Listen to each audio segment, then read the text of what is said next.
Hey everyone, welcome to Dark Dossier. Before we dive into the video, comment your city down below. I wanna see where you're all tuning in from. And don't forget to hit that like button and subscribe so you never miss out. Let's get started. Story 1. The Pineapple Caper of Porto, 1707, and the Smugglers of the Sweet Gold. In the early spring of 1707, a peculiar smell drifted through the salty breeze of Porto's western harbors, sweet, tropical, unfamiliar. Sailors unloading crates from a Dutch brigantine claimed they were simply carrying preserves and spices. Yet tucked within linen-wrapped barrels were contraband of the most unexpected kind: pineapples. To understand why this mattered, you must imagine a Europe where the pineapple was not simply a fruit, but a symbol of divine opulence, part myth, part luxury, entirely unattainable for most. The fruit had arrived on European shores via colonial trade routes, cultivated in Dutch-controlled Suriname and the British West Indies. But for Portugal, whose own colonial sphere in Brazil had failed to match the pineapple's perfect acidity and shape, the fruit was both a curiosity and a commodity highly restricted by its ruling mercantile authorities. The Bureau of Colonial Imports, under João de Silva Braga's rigorous oversight, had ruled that only Portuguese-controlled territories could provide produce for noble consumption. Foreign pineapples, seen as both a threat and a status mockery, were strictly prohibited from passing into the local elite's hands unless smuggled. It was in this highly tense atmosphere that two men emerged as central to what would become a curious and slow unfolding crime. One was Estevão Pinho, a well-dressed, quiet customs assistant, barely 30, known for his punctuality and a peculiar fondness for sweet wines. The other, more elusive, was Bartolomeu o Navegador Soares, a known maritime middleman with no fixed abode and a reputation for finding things no matter the cost. What made their operation notable wasn't its drama. There were no high-seas chases or daring escapes, but its absurdity and persistence. For nearly 14 months, pineapples made their way into Portugal's upper echelons disguised as barrels of whale oil, thick silks, even coffins. An entire network formed, from dock workers to noble kitchen stewards, who would slice these golden fruits into ornate platters for countesses, bishops, and aging sugar magnates with failing taste buds. Records recovered decades later showed the smuggling effort moved no more than 2 to 3 pineapples per week. And yet, the operation was immensely profitable. One pineapple could fetch over 100 cruzados, the equivalent of a year's wage for a local fisherman. There were whispers. A Lisbon courtier sent letters to the crown, warning of the Surinamese sweetness corrupting the nobility. An agent of the Royal Naval Watch in Porto, Ana Beatriz Salgado, was ordered to investigate port discrepancies. She kept quiet, watching instead, carefully. The slow collapse of the smuggling ring began not with a bust, but with a banquet. On October 3, 1708, at the residence of the Marquesa de Alvarenga, a dessert of Dutch pineapple custard was served. What no one knew was that the Marquesa's footman had recently dismissed a kitchen servant after suspecting her of stealing spices. In retaliation, the servant passed along receipts to the local guard, including one invoice for an oil barrel signed by Soares. Ana Beatriz Salgado now had a name, a transaction, and a timeline. But what she needed was proof, and that meant watching a fruit ripen in the shadows of bureaucracy. Her investigation took her deep into shipping logs, trade tallies, and bribes scrawled in the margins of customs forms. She found a pattern: ships that should have carried textiles but declared gross weights inconsistent with cloth. Packages rerouted to noble houses instead of merchant storage. Most damning, perhaps, were the traces of sugar cane pollen not grown in Portugal found on docked linen barrels. Soares, meanwhile, had already moved inland. His name vanished from port records in February 1709.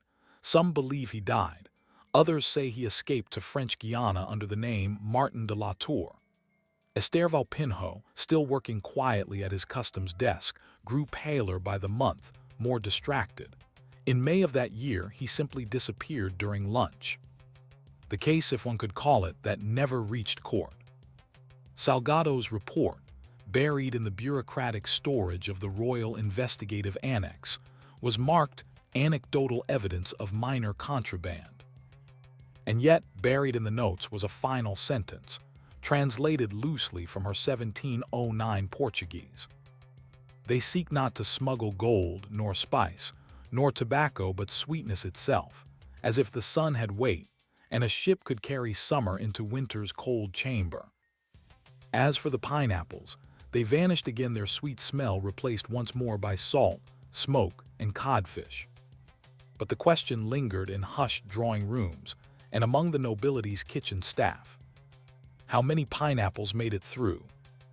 When you hear of criminal enterprises, you might picture urgency, fast escapes, shadowy figures, hidden weapons.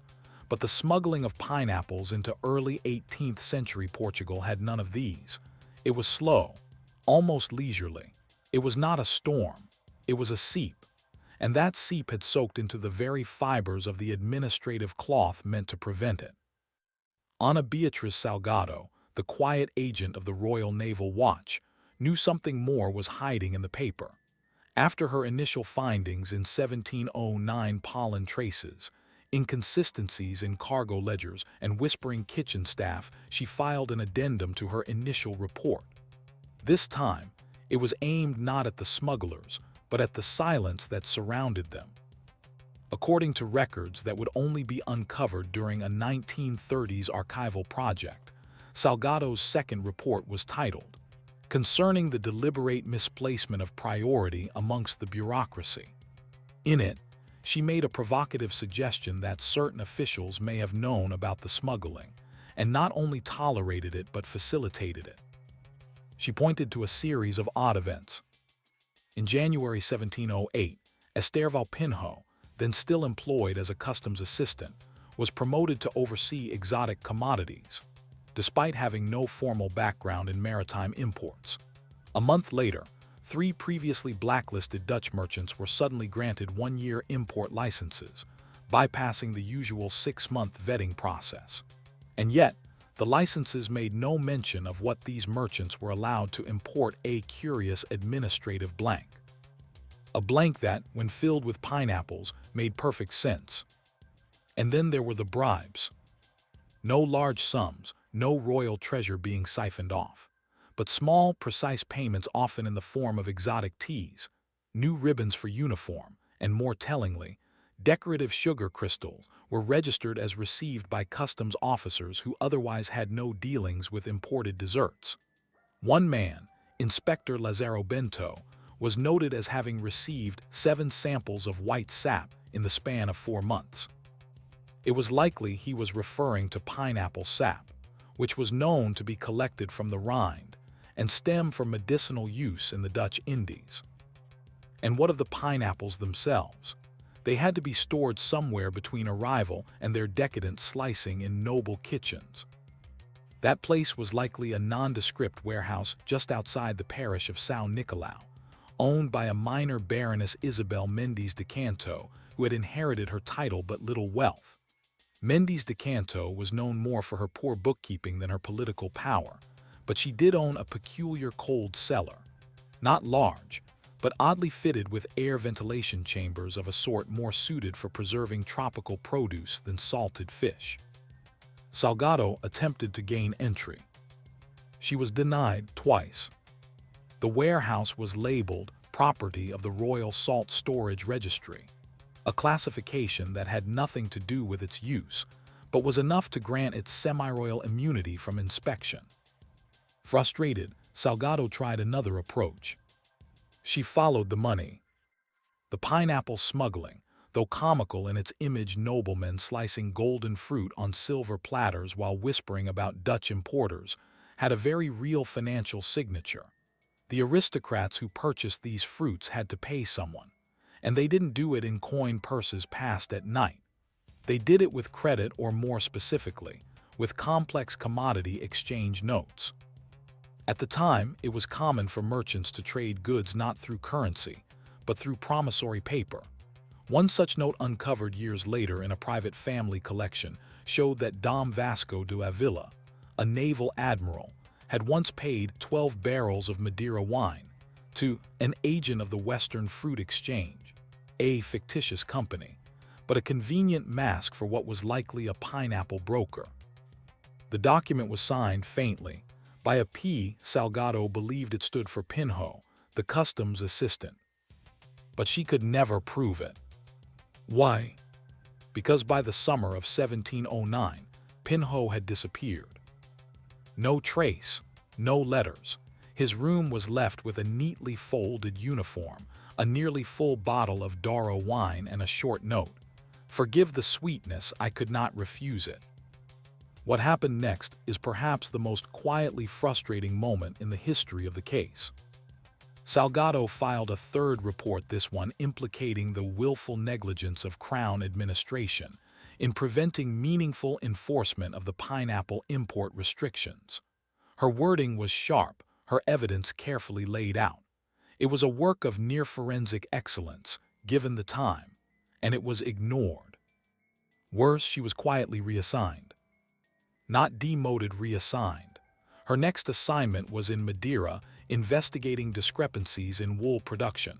No more ports, no more pineapples. The crime, if we can still call it, that had been functionally erased from the eyes of law. But the pineapples did not stop arriving. A new figure appeared in customs records around early 1710, Matthias Henriques, who signed off on several ships bearing unusual textile weight. His name was unfamiliar to Salgado, but not to the court gossip mill. Henriques had once served as an aide to a colonial governor in Mozambique, where pineapples also grew in abundance. The substitution was seamless. Pinho had vanished. Soares was gone. The operation survived with new names, new silences. And through it all, the nobles continued to feast. There's one account from a guest at the Casa dos Marques de Bragança, who noted in a letter to her sister, "It was the most exquisite taste, sharp, golden, perfumed. I asked from whence it came, and the host smiled only. 'From the New World,' he said, but I have seen that look before, a look that says, 'I paid too much for something I shouldn't have.'" Years later, when Salgado retired in obscurity, she allegedly wrote one final letter to a historian friend in Coimbra. It read, "If I had followed their path farther, I might have discovered nothing more than fruit, but I suspect I would have found something else, proof that sometimes the law protects the crime, if the crime is sweet enough." It's an open question to this day whether Soares, Pinho, or Henriques ever faced any real consequence. No record shows a trial. No grave bears their scandal. The crimes were simply too quiet to pursue, too absurd to prioritize. And the real puzzle isn't how the pineapples made it through the harbor gates. It's how such a fragrant, tropical, and politically inconvenient operation thrived in plain sight for so long without anyone ever lighting a single official torch. Which leads to one final curiosity. Why did no one ever taste betrayal in the sweetness? By 1711, the pineapple smuggling operation that began as a whisper on Porto's docks had become something else entirely, not just a criminal network, but a quiet institution. The shipments had grown less frequent but more precise. One fruit per crate, perfectly insulated in straw and cloth, wrapped in linen stamped with false trade seals from the Dutch East India Company. Sometimes, even, the crates carried forged French crests to misdirect any customs officials who might have been inclined to pry. And yet, few did. Despite Ana Beatriz Salgado's reports, which by then had been entirely removed from official inquiry, rosters the pineapple imports continued. Not in masses, not even in dozens, but just enough to maintain appearances, taste, and mystique among Portugal's noble elite. The fruit had become a signal. To serve it at your table subtly without boasting was to tell your guests, "I am connected. I am unbound by bureaucracy. I dine beyond the reach of the crown's regulations." This social capital proved far more valuable than the fruit itself. Some scholars have speculated that the real success of the operation was psychological. The pineapples weren't always real. In fact, there is evidence that certain elite tables featured ceramic pineapples, filled with custards and scented herbs passed off as genuine. Few questioned them. To be seen eating pineapple was, at times, more important than the fruit's taste. Still, questions lingered. Where did Bartolomesaurus go? There is one speculative account written in the margins of a ledger belonging to the Companhia do Açúcar, found in Lisbon's Central Archive in 1891. In it, a clerk wrote, "The man they called O Navegador was seen in Cayenne, living near the coast, trading medicinal roots. He walks with a limp, they say, always eating fruit with salt." If true, it suggests Soares lived out his days comfortably, perhaps even extravagantly, far from the reach of Portuguese law. He may have traded pineapple seeds, or simply knowledge after all, knowing the best currents to slip a crate past a coastal patrol was a valuable currency in the 18th century. As for Estevão Pinho, the quiet customs man whose desk became the central nerve of the operation, his legacy is even more spectral. In 1724, a new customs ledger was begun under a different administration. Among the preserved first pages is a scribbled note, unsigned. The last man to hold this desk left no trace but one, a knife wrapped in cloth stained with something sweet. No body was ever found. No criminal records, no trial transcripts. His name appears once more in a satirical pamphlet distributed in Lisbon in 1715, mocking bureaucratic inefficiency. May your bribes be light, your ledgers clean, and your pineapples pass as quietly as Pinho's dreams. By then, the fruit had become myth. Eventually, Portugal, like much of Europe, found ways to cultivate pineapples in hothouses. The fruit became more common, less mysterious. The illicit glamour faded. But for nearly 15 years, pineapples had been more than just forbidden fruit. They had been the centerpiece of a crime committed not with violence, but with precision, ambition, and bureaucratic inertia. Ana Beatriz Salgado, long retired in Madeira, remained a minor footnote in naval reports, but her final written correspondence, discovered posthumously among her estate papers, remains the most telling document of all. In a long letter, addressed to a judge in Lisbon, never mailed, she wrote, "I do not think the smuggling of fruit is what insulted me. I think it was the silence, the way they allowed the sweetness to pass between their fingers, pretending not to taste it, as if law were too brittle to handle the pleasure of a tropical indulgence." This reflection has become something of a whispered quote among legal historians, a reminder that not all crimes are dramatic, and not all corruption is explosive. Some are slow, deliberate, hidden in flavors and fabric, enabled by the people who are supposed to prevent them. In 1743, an anonymous historian wrote a treatise on the minor indignities of empire, in which a chapter is devoted to what he called the silent contraband of taste. He ends that chapter with a question. If a nation's pride can be peeled and served on a plate, golden and glistening, and no one raises a finger, is it fruit or failure?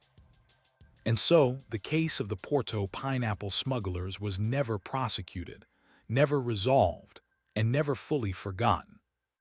In the end, perhaps that's the real mystery.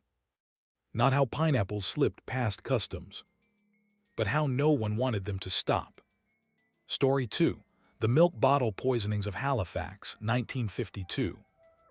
The streets of Halifax in 1952 were quiet in the way only cold maritime towns can be: stone-gray row houses clinging to one another against biting Atlantic winds, early morning fog settling like a shroud over everything. It was a place of order, post-war routine, and pride in daily rhythms. One of those rhythms was the milk delivery. Every morning, uniformed men would silently place glass bottles of fresh milk on doorsteps, sometimes full cream, sometimes skimmed, always with a paper cap and an honesty slip tucked into the wire basket. By the time housewives were lighting their stovetops, the milk had already arrived. It was, in a way, a promise that the world, despite its scars from the Second World War, still turned steadily. That promise shattered on the morning of April 9, 1952, when Mrs. Lenora Fields, a 38-year-old homemaker in the working-class neighborhood of Fairview, collapsed mid-breakfast. By the time the ambulance arrived, she was unconscious, lips pale, pulse irregular. By noon, she was dead. The cause, unknown. The doctor, puzzled, marked her preliminary cause of death as cardiac anomaly, but made a note to refer it for post-mortem. Then came Mr. Roger Quinn, a retired railway conductor in the North End, collapsed during morning toast, dead before the paramedics even reached him. The pattern emerged slowly, not in shrieks of panic, but through muted murmurs. Over the following 10 days, 6 more deaths followed, all adults, all during the early hours. All of them had eaten a modest breakfast that included milk. The local newspaper, the Chronicle Herald, ran a brief headline on page 5. Unexplained illnesses continue, authorities request calm. But it was no longer illness, it was poison. The breakthrough came, oddly, not from the police, but from Dr. Eunice Valliere, a soft-spoken pathologist at Victoria General Hospital. After 2 autopsies, she began to notice a similarity in the victim's symptoms: vomiting, numbness, convulsions. Her lab technician discovered minute traces of arsenic trioxide in the stomach lining. It was subtle, almost undetectable, and in doses too low to cause instant death, but lethal over the course of a few hours. Old-fashioned, precise, and rare. By April 22, the Halifax Police Service officially declared an investigation. The press caught wind. The headline now screamed across the front page: "Milk murders, 8 dead in 2 weeks." But there was no suspect, no motive, no confession, no pattern. Victims were young, old, rich, poor. The only connection: they all received home-delivered milk. Police began questioning deliverymen, dozens of them. Halifax Dairy Cooperative, Atlantic Milk and Cream, and 2 smaller distributors came under immediate suspicion. But all deliverymen had clear roots. Most were decades into the job, known to neighbors and local grocers. The idea that any one of them could have poisoned the bottles seemed absurd. So the authorities turned to infrastructure. They investigated the bottling plants.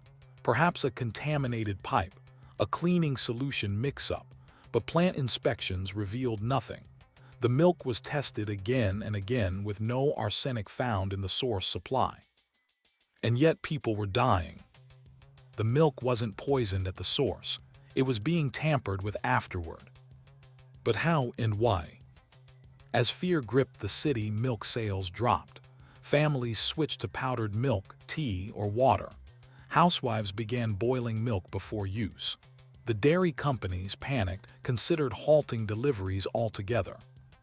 It was in this atmosphere of dread that Constable Hugh McLeary, a patrolman with little formal investigative training, made a quiet observation that would change everything. He noticed that nearly all the poisoned homes had milk delivered between 4:30 and 5:15 a.m. The routes varied, but that window stayed consistent. That was when the milk was most vulnerable, freshly dropped off, but before the city stirred awake. Could someone have been tampering with bottles on doorsteps? It seemed implausible. And yet McLeary asked to stake out a block in the North End during delivery hours. For 6 mornings he saw nothing: cats, fog, bicycles. But on the 7th morning at 4:48 a.m. he saw a man in a long coat walking slowly down the street.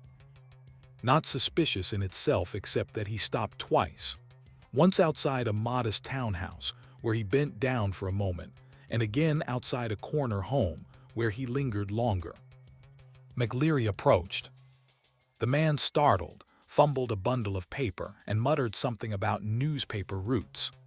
He was Joseph "Joey" Feeney, 41 years old, former butcher's assistant and an occasional night watchman. When asked what he was doing, he claimed he liked to walk before dawn.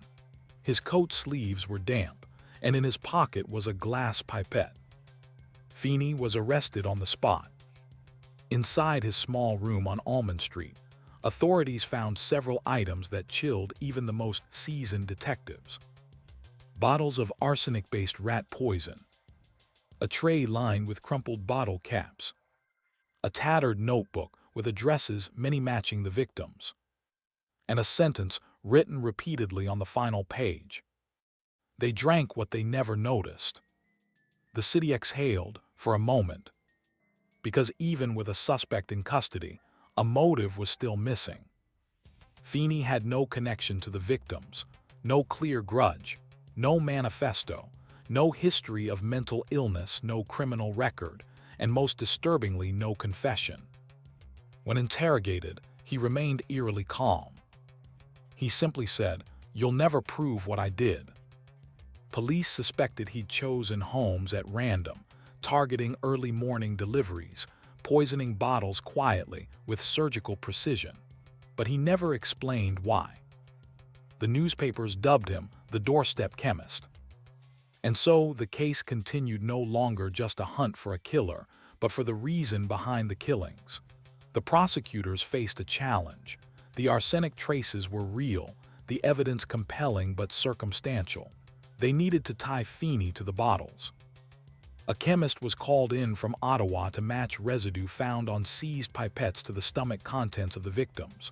The results? Inconclusive, too degraded.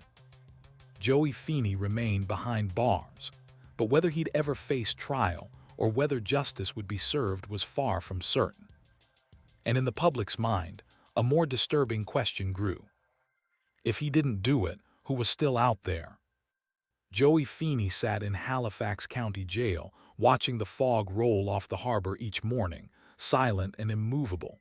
Despite the mounting evidence, he refused to admit to anything. No confession, no slip of the tongue, not even an outburst. The police, now under pressure from both media and public scrutiny, pushed harder. More samples were tested. Doorstep reenactments were conducted. But the arsenic never clearly pointed to Feeney's hand, only to his presence. In late June of 1952, 3 months after the first poisoning, the Crown Attorney announced formal charges: 8 counts of manslaughter, 7 counts of attempted poisoning, and 1 count of malicious tampering with a food supply, an archaic charge revived from the Dominion Food and Safety Act. But Halifax wasn't London or New York.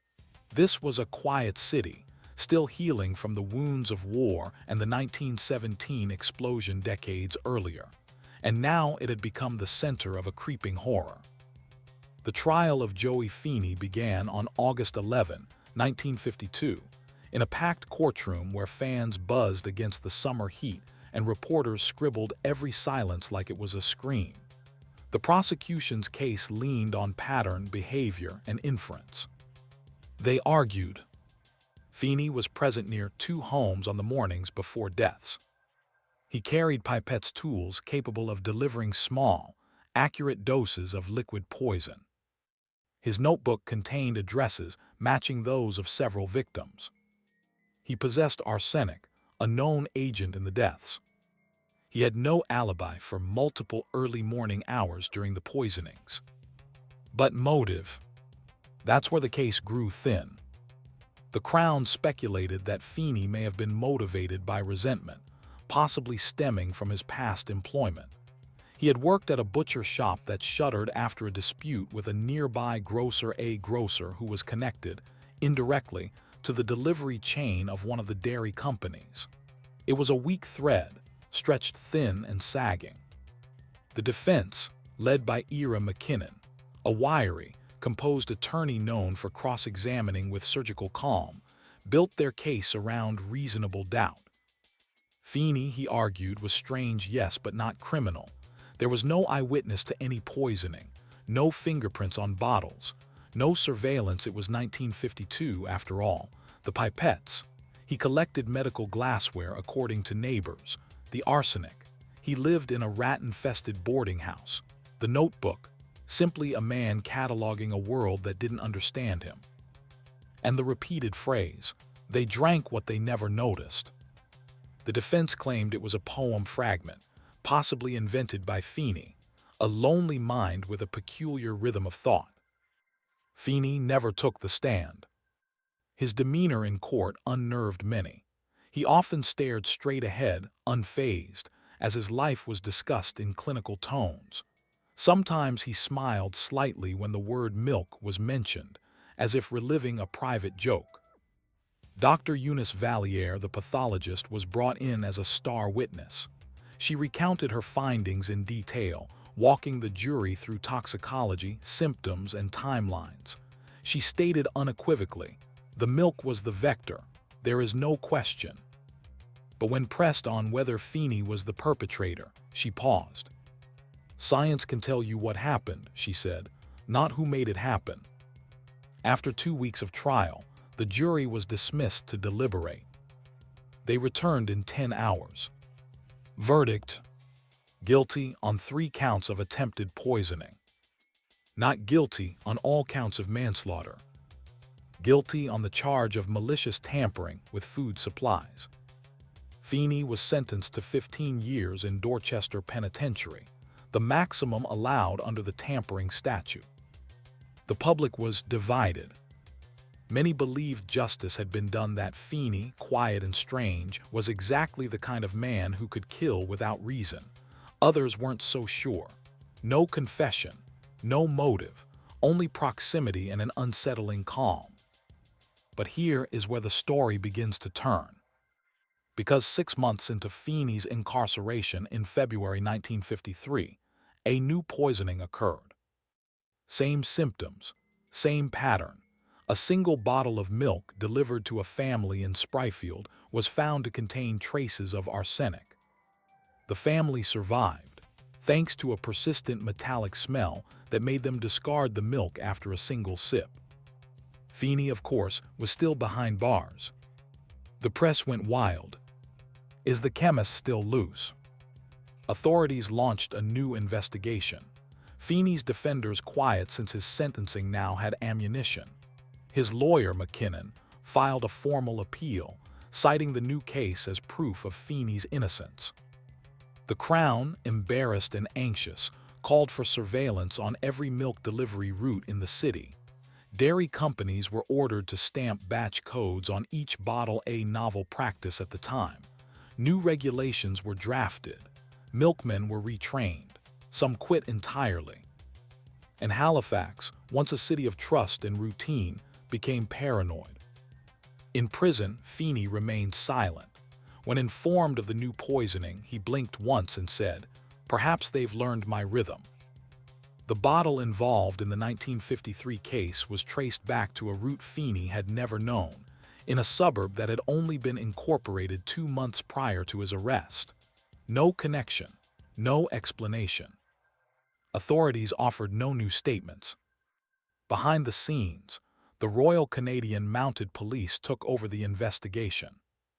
By April of 1953, 2 more poisoning attempts had been recorded. No deaths, but the method was identical. Arsenic, small doses, doorstep tampering between 4:00 and 5:30 a.m. A new theory emerged. What if the killer wasn't copying Feeney? What if Feeney had been copying someone else all along? Or worse, what if multiple individuals, unconnected but similarly disturbed, had seen in milk deliveries a quiet, perfect weapon? Authorities never made a public statement about these copycat poisonings. Files were marked closed, but never declared solved. Feeney's appeal failed. He died in prison in 1961 quietly, in his sleep, reportedly muttering about bottles without labels. The notebook, the pipettes, the court transcripts, all are now kept in the Nova Scotia archives, accessible only by special request. But milk deliveries, they were never the same. By 1956, most Halifax families had switched to grocery store purchases. Home deliveries dwindled. The wire baskets disappeared from doorsteps. The clink of glass in the morning mist became a sound from a forgotten age. And so did the fear. But the question remained. If Feeney wasn't alone, who else knew how to slip poison past your front door before breakfast? Joey Feeney was buried in an unmarked grave on a gray October morning in 1961. Only 2 guards attended. His death certificate listed heart failure. There was no autopsy, no press release, and no family to claim the body. But his story, and the horror it represented, refused to rest with him. The milk poisonings of Halifax never resumed at the same intensity as 1952, but they never completely stopped either. Over the next 2 decades, 5 isolated incidents occurred, always arsenic, always milk, always in the early hours of the morning, and never with a single conviction. By the early 1970s, the poisonings were considered something of a local legend, a blend of fact and fear, whispered among older residents, dismissed by younger ones. A case study for criminologists, a cautionary tale for policymakers. But for some, it never became folklore. For some, it remained unfinished business. One of those people was Dr. Eunice Valliere, the pathologist who had first sounded the alarm in 1952. By 1978, she had retired and moved inland to a quiet home in Kentville. But in her private correspondence donated posthumously to Dalhousie University's archives, she reveals she remained haunted by the case. I could never shake the feeling that we stopped digging the moment we found something that looked like an answer. Feeney fit a mold, but the pattern didn't end with him. In medicine, a recurring symptom means the illness is still present. Halifax still had symptoms. In 1982, Detective Edwin Mahoney, a seasoned but skeptical investigator from Ontario, came to Halifax as part of a national symposium on unsolved poisonings. He'd long been fascinated by the Feeney case, not just for its unresolved elements, but for its peculiar psychology. Mahoney took a sabbatical to study the case more deeply. He spent months combing through police reports, court transcripts, and archived milk company records. His conclusion was stark. The poisoning of Halifax's milk supply was never a one-man job. It was opportunistic, replicable, and encouraged by the very invisibility of the crime. Feeney may have started it, or copied it, but others saw it as a template. He proposed a theory. Multiple poisoners, possibly acting alone, connected only by idea, a form of socially contagious crime, passed through headlines, gossip, and courtroom drama. Mahoney coined the term, distributed poisoning. This wasn't a network, not an organization, but a slow virus of method spreading among individuals with grievances, obsessions, or misanthropic worldviews, all using the same medium, the milk bottle. He published a paper in 1985, but it was dismissed as theoretical overreach. No new arrests were made. But behind the scenes, Mahoney's work triggered the quiet reopening of several cold cases across Canada, not just in Halifax, but in Moncton, St. John, even as far as Thunder Bay, all involving unusual deaths with similar symptoms and home-delivered milk. None were solved. Meanwhile, Halifax transformed. By the 1990s, few residents even remembered the days of clinking bottles. Milk came in cartons now. Delivery routes had long been abandoned. And yet, in 1997, a Halifax grocery clerk reported a customer returning a carton of milk claiming it had a strange taste. Subsequent testing revealed trace amounts of pesticide, not arsenic, not fatal, but familiar. Police investigated. They found nothing. The bottle had been opened, the chain of custody broken. It was written off as a handling error. But one detective, Sergeant Marion Clark, then in her early 30s, filed a memo. The milk poisonings ended, but the idea never did. Somewhere in this city, I believe someone still knows how to kill quietly and chooses not to. Feeney never explained his actions. Not once. But in his cell, guards reported he often hummed to himself. Always the same tune, "London Bridge is falling down." One guard swore he once heard Feeney whisper, "They only notice what they can see." For decades, that line sat like fog on the case, thick, hard to grasp, and impossible to remove. The Feeney affair would go on to be taught in criminology departments as a case of psychological ambiguity. Was he guilty? Possibly. Was he alone? Likely not. Did his arrest end the poisonings? No. The true terror of the case was never just the crime itself. It was the accessibility of it. A glass bottle, a few drops in early morning, a quiet street. No forced entry, no weapon, no witness. Just a bitter taste in the throat and silence. In 2004, a documentary aired on CBC called Laced Silence, The Halifax Milk Murders. It reopened public interest for a few months. Former neighbors and milkmen were interviewed. Retired officers refused comment, but no new evidence emerged. Still, a single viewer tip did arrive. An anonymous caller claimed their grandfather had once spiked a bottle or two as a joke. No names, no details. The case file, already yellowed with age, was updated with one last note.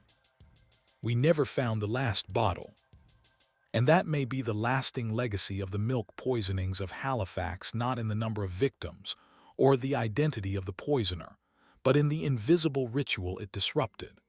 The trust that once lived in a glass bottle left by your door, replaced by quiet hesitation. Today, when people say Halifax is a safe city, they're usually right. But for those who remember 1952, who were children when mothers boiled milk, just in case, the fear still lingers, not loud, not frequent, but persistent. Like arsenic, measured in drops. And the question that will always remain: how many bottles were poured and never noticed? Story 3. The Post Office Burglary Nobody Noticed, Iowa, 1934. In the winter of 1934, the town of Headley's Fork, Iowa, stood still like a painting under glass. Its population under 1,500 lived modestly, most relying on corn farming, seasonal railroad work, and a trickle of trade with nearby Cedar Rapids. Life in Headley's Fork had a rhythm, and nothing symbolized that more than its tiny post office, located on Main Street beside the barbershop and across from the grain co-op. The Headley's Fork post office was a single-room structure, barely heated, run by Postmaster Orville Rankin, a quiet man of 62 who had held the position for over 2 decades. He knew every resident by name, could recognize their handwriting, and handled the mail with priest-like reverence. He locked the building every evening at precisely 5:30 p.m., then walked the 4 blocks to his home, where his sister kept supper warm. So when Orville arrived at the post office one morning in February 1934 and found the door already unlocked, he stood staring for nearly a full minute before entering. Nothing was broken, nothing seemed moved. The safe, an aging iron model bolted to the back wall, remained closed. But Orville knew something was wrong. On the counter sat a postage scale, subtly off-kilter, and a roll of stamps always kept in a drawer lay out in the open. Rankin checked the safe, still locked. He checked the registry cabinet, still alphabetized. And yet his gut churned. He didn't report it. Not yet. 2 days later, however, he would be forced to. A money pouch en route from Cedar Rapids to the Headley's Fork office expected to contain $842.36 in currency, and money orders had vanished. The postal ledger, meant to be signed upon receipt, had Orville's signature already scrawled across it. But Orville hadn't signed it. Not that one. The postal inspector, Raymond Dorsey, arrived a week later. He was a heavy-set man with suspenders too tight across his shoulders and a way of sniffing before speaking. He interviewed Orville, reviewed the logs, and inspected the building. His verdict: no forced entry, no signs of tampering, and yet the pouch is gone. Someone had a key. but the only two people with keys were Orville and his part-time assistant, Millie Carter, a 24-year-old woman who worked mornings and had recently been engaged to a local carpenter. Millie was distraught. She swore she had never accessed the building after hours. She passed a lie detector test rudimentary by today's standards, but persuasive at the time. That left Orville. But Dorsey didn't believe it was him. He was too old, too methodical, and he hadn't touched the money. The records showed that none of Orville's accounts had changed, and his routine had not deviated in over 15 years. The theft was invisible. No prints, no witnesses, no safe cracking. The key was the problem. How had the thief entered? If no key was stolen and both Orville's and Millie's keys remained accounted for, then the only explanation was a duplicate. Dorsey posed a chilling question. Who would want to rob a post office and make sure no one noticed until the money was already erased? The investigation expanded. They checked Cedar Rapids depot workers, but all logs were in order. The mailbag had been sealed, dispatched, and never arrived. By the time March rolled in, suspicion turned to a third theory, what Dorsey called passive extraction. He believed someone had gained access to the post office repeatedly over several weeks, entering between the hours of 1 and 4 a.m., when the town was asleep and the roads were frozen. But this raised new questions. Why take so little? Why not steal outright from the safe? Why wait? Then came the breakthrough, small, almost imperceptible but decisive. A young boy named Tommy Lynn, age 9, told his teacher that he had seen a man with a hat like the milkman going in and out of the post office at night. He wasn't believed at first, but when pressed for details, he described the man in precise terms. Tall, thin, wore gloves, opened the door with a silver key, didn't knock. This seemed trivial until someone remembered that the milkman didn't deliver in Headley's Fork. They had stopped home deliveries in 1931 due to budget cuts. So who was the man with the hat? Dorsey asked the local barber, who remembered cutting the hair of a new arrival a few weeks before the robbery, a man named Frank Ellery, who had introduced himself as a traveling ink salesman. No such name appeared in any regional directory, and none of the town's shops had purchased ink in months. A check with the Railway Express Agency showed that someone using the name F.E. had picked up a parcel at the depot in Cedar Rapids 2 days before the theft destination. Unknown. The parcel was light, wrapped in brown paper. Paid for in cash. Back in Headley's Fork, Dorsey returned to the post office and asked to examine the lock itself. What he found was subtle. Inside the key slot was a faint scratch pattern inconsistent with Orville's key. A locksmith later confirmed it suggested frequent use of a soft brass, duplicate the kind made from wax impressions. Meaning someone had gained brief access to a real key, created a duplicate, and returned the original unnoticed. It was elegant, it was quiet, and it was deliberate. But how did they get the original? Millie, nervous and exhausted, finally remembered something. 2 weeks before the theft, she had dropped her coat off at the dry cleaner in Cedar Rapids. The coat had the post office key in its pocket, something she'd forgotten entirely. The dry cleaner, a man named Norman Fitch. A check into Fitch's employment showed he had recently hired a helper, a drifter, using the alias Frank Ellery. The man was gone by the time Dorsey reached the shop. He had left no forwarding address, no identification, and no official documents, just a brass casting kit hidden behind the counter. By April, the case was officially declared under further investigation. But there were no new leads, no second theft, and no suspect ever arrested. The money, nearly $850, was never recovered, a fortune in 1934, equivalent to over $18,000 today. It had simply vanished. A heist with no broken glass, no weapon, and no witnesses. And what unnerved Inspector Dorsey the most wasn't what had been taken. It was how long it took anyone to notice. Because if someone could walk in and out of a locked post office for weeks, while the whole town slept, then what else could they do? By the spring of 1934, the air in Headley's Fork had warmed, but the case remained cold. A town too small for crime and too quiet for national attention had become the site of what investigators quietly called the cleanest federal theft in Iowa history. No suspect, no forced entry, no money recovered. And yet, every morning the doors of the post office opened like nothing had happened. Orville Rankin kept to his hours. Millie Carter resumed sorting packages. The clock on the wall ticked as if time and routine could erase what had slipped through the cracks. But Inspector Raymond Dorsey wasn't ready to let it go. He'd seen robberies before: botched bank stick-ups, broken windows, missing safes. But this was different.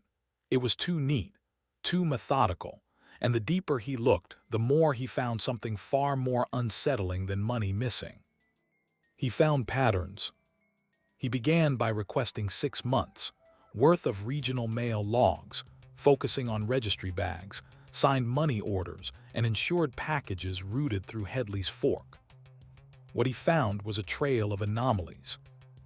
One money order pouch from Cedar Rapids recorded as received at Headley's Fork had no envelope present when logged. A parcel sent from Des Moines containing $200 in silver certificates was logged as delayed, then recovered, but no recovery report existed. A single money order receipt stub was discovered to have a duplicate serial number used again in Kansas City, weeks later. None of this should have been possible. Each piece on its own might have been human error, but together, it looked like a test run, or worse, part of a longer operation. Dorsey began to suspect that the theft from Headley's Fork wasn't a one-off crime, but part of something systemic: a series of minor postal irregularities strung across the Midwest. He reached out to postal inspectors in Springfield, Lincoln, Peoria, and Des Moines. What he found was startling. In 4 other towns, over the past 3 years, there had been reports of modest disappearances. Small registry pouches missing, money orders never cashed but marked as received, and an occasional record of signature forgery under suspicion. Each time, no one was caught. Each time, the amount was just small enough not to trigger a major federal response. All rural post offices, all within reach of rail lines. And in each case, witnesses described a similar man.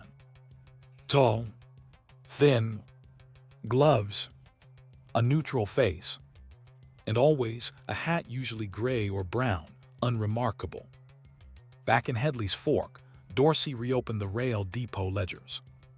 He noticed that in the days leading up to the Headley's Fork theft, 2 parcels were picked up under pseudonyms. One was addressed to Ellery, F., the other to Watson, G. Both were signed for in nearly identical handwriting. But handwriting analysis in 1934 wasn't what it is today. Still, Dorsey sent samples to the Bureau of Investigation, the precursor to the FBI. Weeks later, a brief memo returned.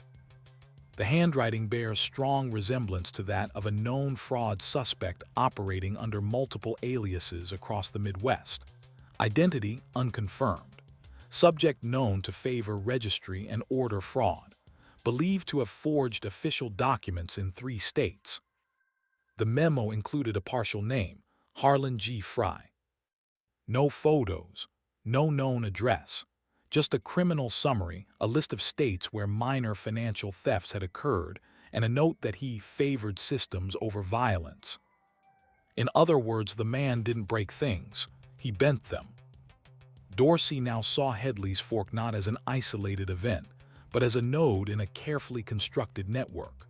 One theft of $842.36 was a drop, but over time, if the pattern held across 10 or 20 towns. It was a quiet fortune. So he searched for Fry and found nothing. No arrest warrants, no paper trail, no banking history. The name, likely another alias, vanished as easily as it appeared. Then a strange development.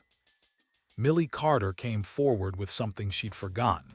3 weeks before the break-in, a man had visited the post office late in the day just as she was closing.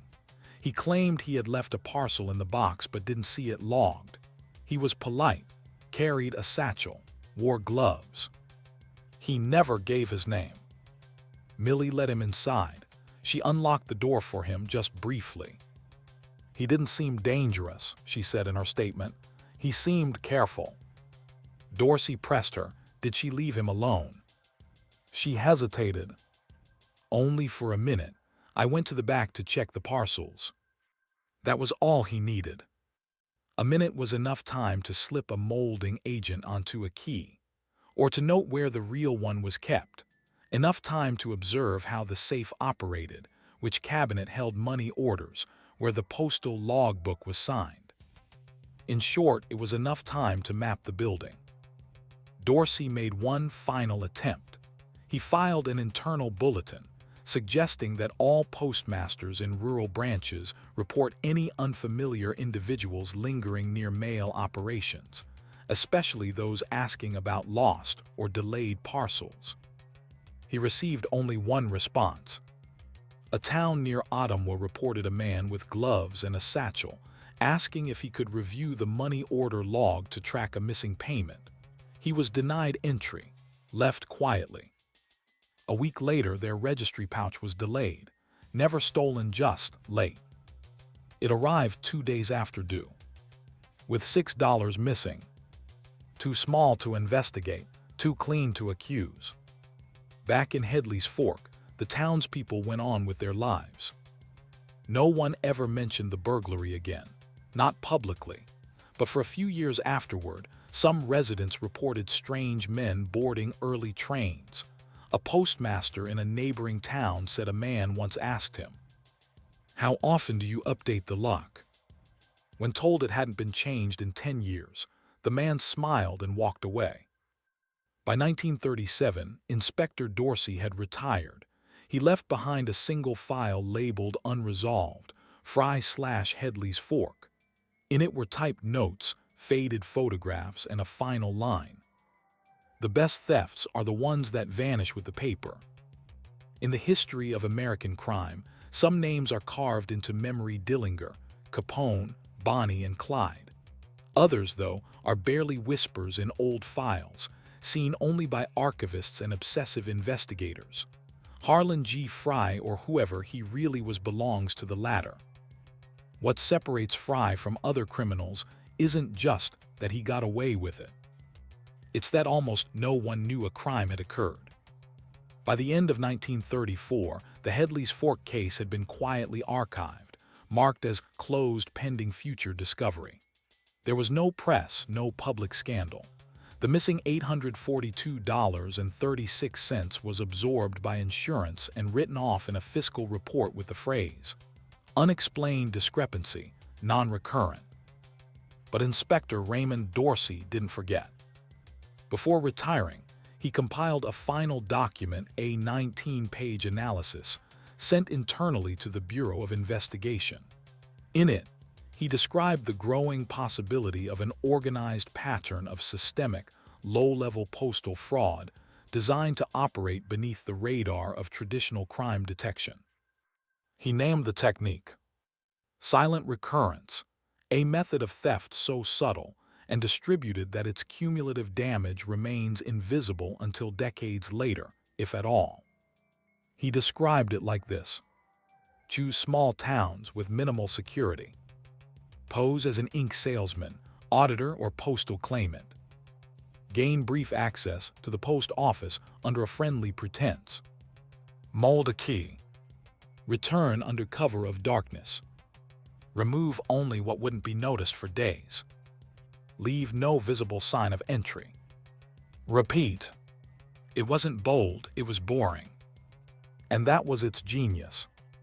In his last letter to the Bureau, Dorsey wrote, "We keep looking for bandits, but there's a new kind of thief, the bureaucrat of crime. He studies the system, not how to break it, but how to bleed it." He received no reply. And yet clues to Fry's continued activity kept appearing. In 1936, a bank branch in Council Bluffs, Iowa, reported that a series of money orders processed through rural post offices had been slightly altered, changed by 1 or 2 digits. The alterations were clean, done with fresh ink, and bore no trace of tampering. The Bureau noted the case, but could not link it to any known suspect. In 1939, a retired postal clerk from Springfield, Illinois, reported that a man he'd known as Harold Green had once asked to review the money order receipt log, and that afterward, one day's register total was off by exactly $32.40. No one could prove anything. And in 1941, during wartime rationing, a train inspector in Topeka, Kansas, caught a man trying to board with dozens of unredeemed money order stubs. He escaped before he could be identified. The stubs were never traced. Most were under $50. But the handwriting, analysts noted it resembled that of one Harlan G. Fry. The truth is, we may never know his real name. He may have died in obscurity, rich from forgotten money. Or perhaps he reinvented himself entirely, blending into the bureaucracies he once exploited. But the story doesn't end with him. Because what Fry revealed was not just a vulnerability in the postal system, but a truth about crime itself. Most people fear the violent break-in, the masked gunman, the shattered glass. But systems, especially ones built on routine and assumption, are more easily undone not by explosions, but by familiarity. In the end, it was Fry's hat, or his gloves, or his quiet voice that made him successful. It was that he understood how rarely we question authority, especially when it looks like us, smiles at us, and asks politely. Back in Headley's Fork, the post office is still there. It's been renovated since then, new floors, electronic locks, fluorescent lights. But in the back, behind a paneled door rarely opened, sits the old iron safe. Its bolts rusted, its wheels stiff. Inside, only dust. Orville Rankin retired in 1937. Millie Carter moved to Des Moines, where she taught shorthand and later married. Neither ever saw Fry again. In 1972, when a postal historian came to research unusual cases in the Midwest, she found only one file related to Headley's Fork. A faded folder, yellowing pages, a note in pencil at the top. No alarm, no break-in, no suspect, only the missing. She asked an archivist if they knew anything about the man named Fry. The archivist smiled and shrugged. No one remembers him, just a name in ink. And so it is. A crime with no bang, no chase, no gunshot, only the soft click of a duplicate key and the sound of a door opening when no one should be there. A story written not in headlines, but in ledgers. Story 4. The Great Button Switch Conspiracy, a factory sabotage in Milan, 1971. It began, as such things often do, with something small. In March 1971, at a luxury boutique in Milan's Brera district, a wealthy widow named Signora Elisabetta Rhoda returned a tailored wool overcoat with a quiet but firm complaint. The buttons are wrong. The staff, puzzled, then embarrassed, inspected the garment. The overcoat, made of fine British wool and hand-stitched in northern Italy, was indeed pristine in every way except the buttons. Instead of polished mother-of-pearl, the coat was adorned with dull, low-grade plastic discs, the kind used in mass-produced garments. A simple factory error, or a seamstress's oversight. The boutique's manager offered an apology, promised an internal review, and sent the garment back to its manufacturer, Fabbricatessa Lombarda, one of Milan's most respected mid-sized clothing manufacturers. The coat had been part of their winter line, sold exclusively to high-end stores in Milan, Turin, and Rome. The manager assumed that would be the end of it. But within the next 3 weeks, more returns trickled in. 7, then 13, then nearly 24 coats, all from different clients, all with the same issue. The wrong buttons. The story might have died there, but for one unusual fact. Each of these misbuttoned coats had passed final quality inspection, according to factory logs. Each bore the QC signature of Luisa Campelli, a respected inspector with 14 years of spotless service. She was devastated when accused of negligence. "I check every stitch, every seam, every button. There's no way I approved those." Her manager believed her or wanted to, but the records were clear. The coats were tagged and boxed under her sign-off. The issue escalated quickly. Giulio Rinaldi, the head of operations, ordered a quiet investigation. The brand couldn't afford public embarrassment. High-end fashion is built on reputation, and reputation is sown from trust, thread by thread. What Rinaldi uncovered disturbed him. A review of production records revealed that none of the buttons matched the codes assigned to the luxury line. In fact, the misbuttoned garments all bore button styles intended for budget export jackets manufactured for foreign discount retailers in Belgium and Greece. The implication: button swapping had occurred at some point inside the factory. But how? The buttons were stored separately in locked supply cabinets, organized by client order and overseen by 2 dedicated clerks. Every batch was labeled, signed, and counted daily. A physical audit revealed something strange. The high-end mother-of-pearl buttons were still accounted for. The logs showed no discrepancies. But when Rinaldi ordered a weigh-in, the bins were lighter than they should have been. This led to a simple but shocking discovery. Someone was removing the expensive buttons and replacing them with cheaper ones of the same size and approximate weight, just enough to avoid suspicion from the untrained eye. But this wasn't about replacing buttons on finished coats. It was deeper. This was about systematically diverting materials, falsifying counts, and damaging the final product, not for theft, but for sabotage. The term was whispered in the hallways now: sabotaggio. But why? The internal audit stretched into weeks. The factory staff, once friendly and close-knit, began accusing one another in hushed voices. The button room, a windowless storage annex near the loading dock, became the center of suspicion. It was supervised by 2 clerks, Carlo Rinaldi and Ernesto Mazzi. Both had worked at the factory for years. Neither had prior infractions, but one had a reputation for being a stickler, the other quiet and withdrawn. Management leaned toward Rinaldi, being the innocent one. That changed when someone noticed a second set of logs, hidden beneath a floorboard behind the button cabinet. The falsified logbook was crude handwritten, incomplete, but it contained button swap notes and tally marks, along with dates and production batch numbers. Each line referenced a coat batch from the luxury line. The handwriting matched Rinaldi. He was immediately suspended. When questioned, he admitted to managing the swaps, but denied doing it for money. "I didn't sell them," he said. "I didn't make a cent." "Then why?" they asked. "Because this factory forgot who built it." His confession triggered a larger inquiry. Rinaldi's sabotage was part of a broader protest, not a personal vendetta. According to his statement, he was part of an informal group of workers, machinists, seamstresses, and clerks who believed the factory had abandoned its original ideals. As profits rose and executive bonuses grew, wages had stagnated. Production expectations had increased, but staff numbers were cut. The final straw: automation.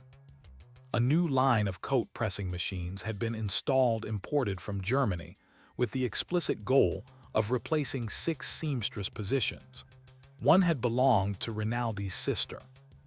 "So," he said in his interview, "if they want machines to make coats, let's see how well machines notice buttons. The sabotage had been subtle by design.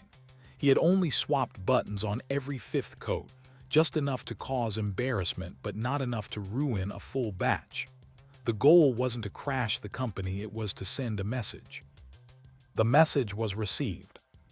Unfortunately, it was also leaked. Within 2 weeks, local journalists picked up the story and the press dubbed it La Conspirazione dei Botany, the Button Conspiracy. Public reaction was divided. Some saw Rinaldi as a saboteur, a man who risked hundreds of jobs and the company's survival. Others, especially labor unions, hailed him as a symbol of resistance in an industry growing colder and more mechanized. But there was something about the case that still felt unfinished to Rinaldi, the operations director. Because when they tried to match Rinaldi's activity logs to the production cycle, something didn't add up. Some of the swapped coats didn't match the days Rinaldi was working. And when they pulled Ernesto Mazzi's logs, the pieces clicked into place. Someone else had been helping him. Or perhaps someone else had continued the sabotage long after Rinaldi was caught. The final twist came 2 months later, when a shipment of spring jackets, this time from a different line, arrived at a department store in Turin. Of the 48 jackets in the order, 12 had mismatched buttons, some sewn with fishing line instead of thread. But Rinaldi was already under house arrest, awaiting trial. Which led to a chilling realization. The conspiracy didn't start with Rinaldi. And it didn't end with him. The story that began with swapped buttons now unraveled into something deeper, not a single saboteur, but a network, deliberate in its methods, quiet in its messaging, and unnervingly difficult to trace. When the mismatched spring jackets reached Turin, management at Fabbrica Tessa Lombarda assumed it was a one-time continuation of Rinaldi's protest. He had confessed. He was suspended, awaiting trial. The sabotage should have ended. But the evidence said otherwise. The jackets were part of a completely separate line, produced in a different wing of the factory, overseen by a different quality control manager, and sewn by an entirely different team of workers. The buttons, which should have been solid brass, were replaced with brushed aluminum, cheap and oddly tarnished. Even more peculiar, the thread used to attach the buttons was a thin, transparent fishing line, common in outdoor gear but not in formal wear. Factory director Giulio Rinaldi was now starring at a more troubling possibility. The protest wasn't a one-man act. Someone else was still working the inside. He ordered a deeper internal investigation. This time, they brought in independent auditors, retired textile consultants who had no connection to the factory's personnel. Every coat was to be inspected, every supply logged, every batch traced. What emerged was a disturbing timeline. Between December 1970 and April 1971, at least 7 product lines had suffered low-frequency material alterations. Buttons switched. Lining replaced with cheaper cotton blends. Stitching subtly misaligned, almost imperceptibly. Size tags mismatched by half increments. The pattern was consistent, minimal deviation, maximum embarrassment. Just enough to cause retail returns, erode client trust, and spark rumors about quality decline. Each incident alone was small a quiet mistake, but together, they formed a deliberate act of sabotage. Still, no one came forward. And that's when Rinaldi realized something chilling. This wasn't just about buttons. It wasn't even just about labor protests. This was about control over production, reputation, and truth.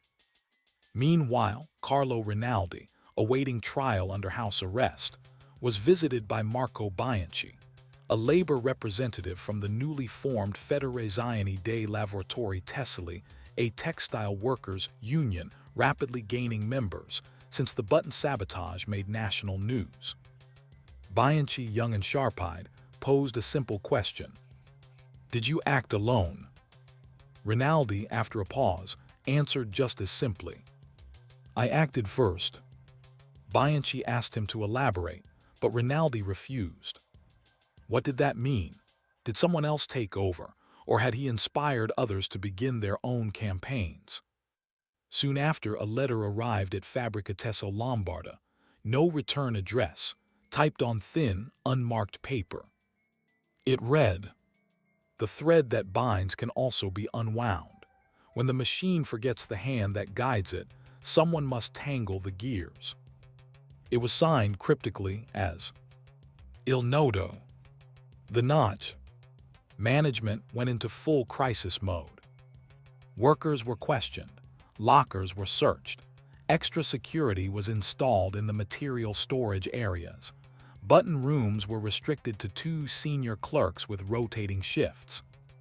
Still the next month, another batch of formalwear arrived in Naples with mismatched lapels, one side stitched in a subtly different wool blend. Clients returned the suits.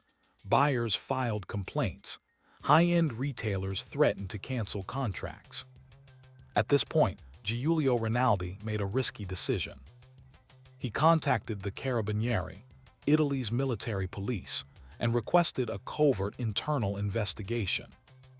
Leading the inquiry was Inspector Alessandra Gori, known for her discretion and quiet success in rooting out workplace conspiracies involving industrial espionage and sabotage. Her approach was methodical. She didn't start with suspects, she started with timelines.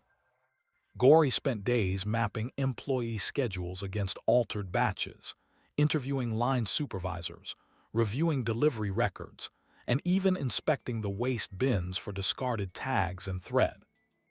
She noticed something odd. All incidents occurred during the night shift. And more importantly, always on the 3rd week of each month.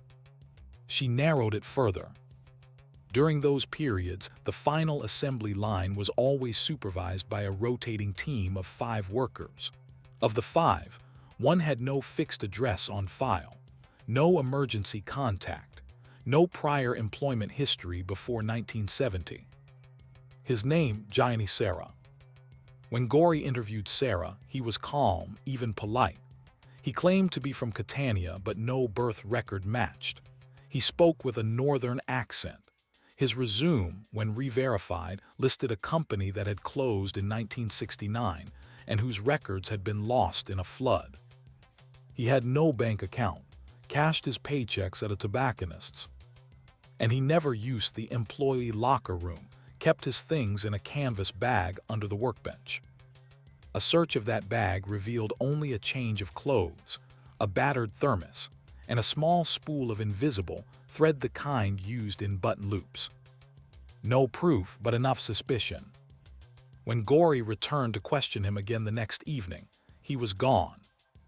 Disappeared.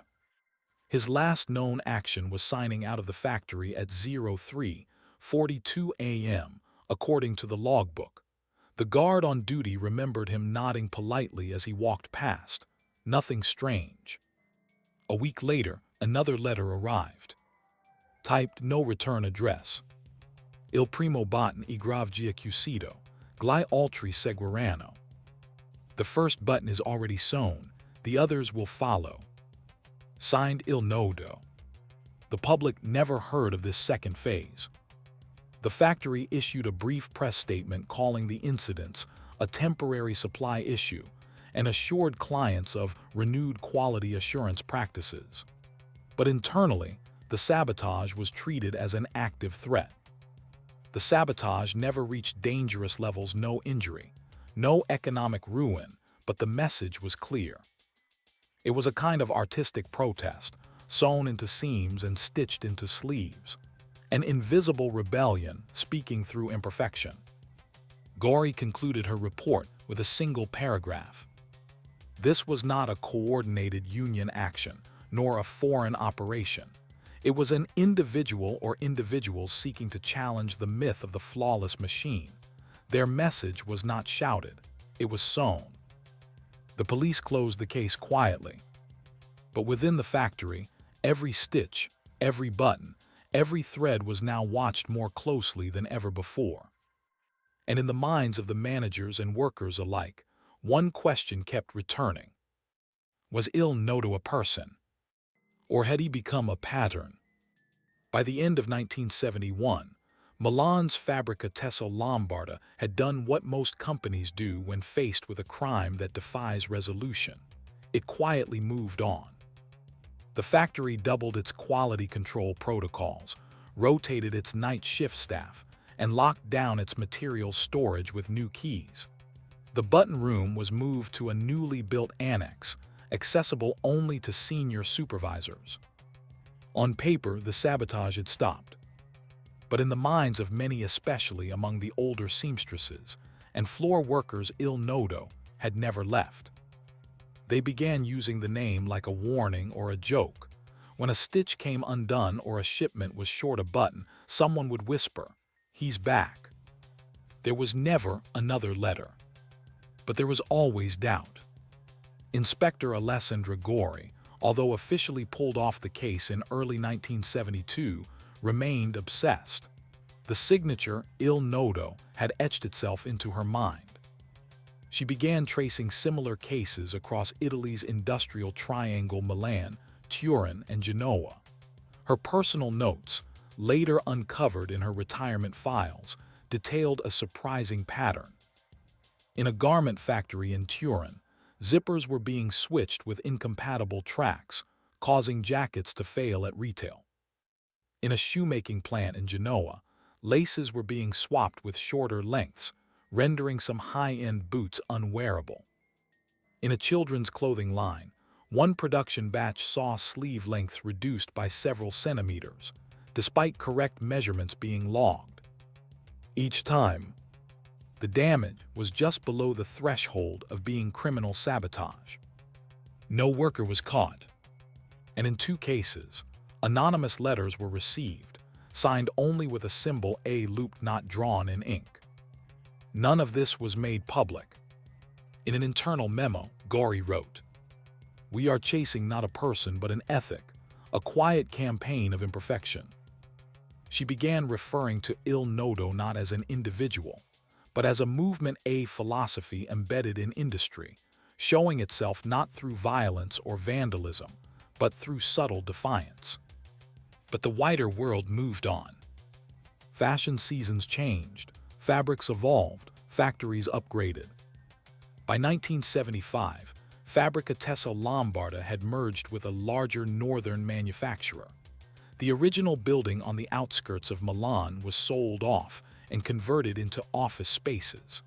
The button room was gutted and turned into a copy room. And with that, it seemed, the story was over. But then 10 years later, in 1985, a curious incident reopened the mystery. At a private museum exhibition in Florence, a collector unveiled a series of rare, vintage Italian overcoats from the early 1970s. Among them was a gray wool coat from the Fabbrica Tesla Lombarda winter line, one of the same models involved in the original sabotage. But this one hadn't been returned. It had been purchased by a foreign buyer in 1971, never worn, and sealed in archival storage. What made it remarkable wasn't the exterior, it was what a textile historian found when they examined the inner lining. A message. Hidden behind the coat's inside breast pocket was a hand-sewn line of thread, stitched in a looping, continuous knot not visible unless the lining was carefully deconstructed. The thread had no functional purpose. It was purely symbolic, but it had been sewn with perfect tension, using a kind of curved stitch rarely taught outside of traditional handcraft schools. Beneath it, sewn in faint black thread, "Per ogni macchina un error." For every machine, an error. No label, no author, just the knot. Word spread quickly through fashion historians and labor archivists. Was this the work of Il Noto, a calling card missed for over a decade? The coat was examined by a former supervisor from Fabbrica Tesla Lombarda. He confirmed that the tag and thread matched those used only in the 1971 production batches. The handwriting style stitching. That was unique, not part of the official design. Whoever had sewn it had access to the coat during final assembly, but before lining closure a narrow window, managed only by 3 individuals at the time. None could be located. 2 had passed away. 1 had moved to Argentina and died in 1979. The mystery deepened. Not long after, a retired textile worker from Bologna contacted a historian with a claim. We used to say that if your stitches were too perfect, the machine would think you were one of its own. So we added mistakes. On purpose. That's how you knew a human made it. She never used the name Il Noto. But her words echoed his message. So what became of Il Noto? We can only speculate. Perhaps he was just one man, Rinaldi's unknown successor, someone who slipped away through the cracks of labor anonymity, disappearing just as his message was heard. Or perhaps he was many a thread of descent passed from hand to hand, needle to needle, among those who saw factories becoming too efficient, too mechanical, too fast to care.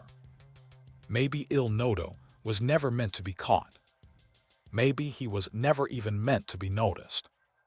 Just felt in a jacket that fit just slightly off, in a button that looked duller than expected, in the ghost of a signature sewn behind a pocket you'd never think to open. And if that was the plan all along, it worked. Because in the end, he changed how a factory thought, how it inspected, how it paid attention. Not by protest, not by strike, but by sewing flaws into perfection, until perfection had no choice but to look inward. Story 5. The Phantom of the Library finds Boston, 1989. The theft didn't start with money, it started with a question. In the autumn of 1989, at the Beacon Hill branch of the Boston Public Library, a junior assistant named Elaine Rixey was trying to reconcile the weekly fine collection report. It was a quiet Thursday evening, the kind where the smell of dust and paper seems heavier and time ticks more softly. She flipped through the fine receipts ledger, compared the handwritten tallies to the computer entries, and frowned. The totals were off by $3.75. It wasn't much, enough for a sandwich and a coffee, but the discrepancy bothered her. Rixey was precise. Numbers balanced, that was their nature. This one didn't. So she checked again. The payments matched the names. The dates matched the timestamps. But the cash deposit log recorded in the branch intake book by the day's desk clerk didn't reflect the fine payments made between 2:00 and 4:00 p.m. that afternoon. She assumed it was a clerical error. Maybe someone forgot to record a deposit. Then it happened again the following week. This time the missing amount was $8.25. Over the next month she began tracking it, quietly, without raising flags. By the end of November 1989, she had documented a pattern of small but regular losses, no more than $10 at a time, all during mid-afternoon shifts, all corresponding with manual payments made at the returns desk. She approached the branch manager, Martha Edgerly, a stern librarian who had worked at the branch for 27 years and prided herself on her calm demeanor.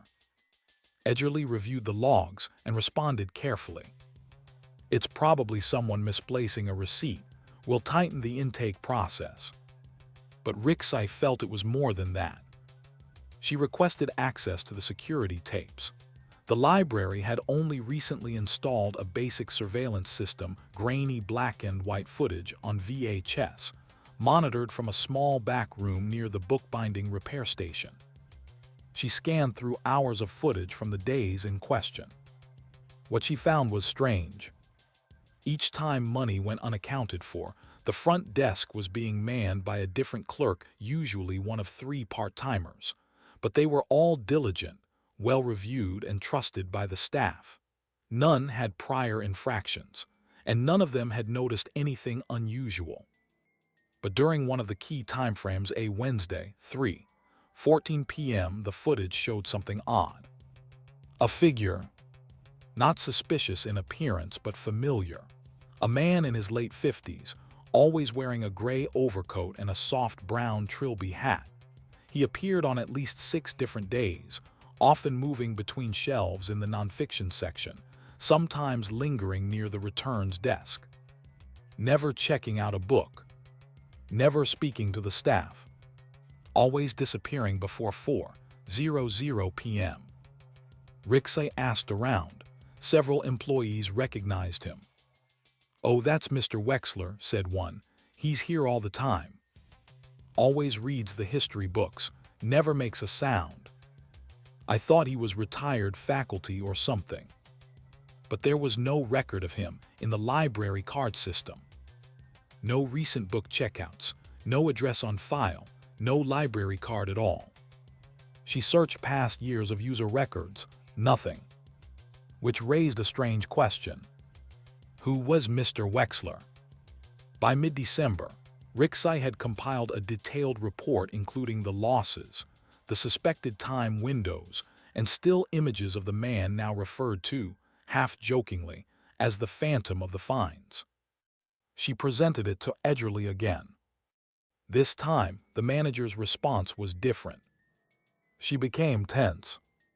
"Elaine," she said, "this is an old building. We've had cash drawer miscounts for years. You're overthinking it." But the man in the footage.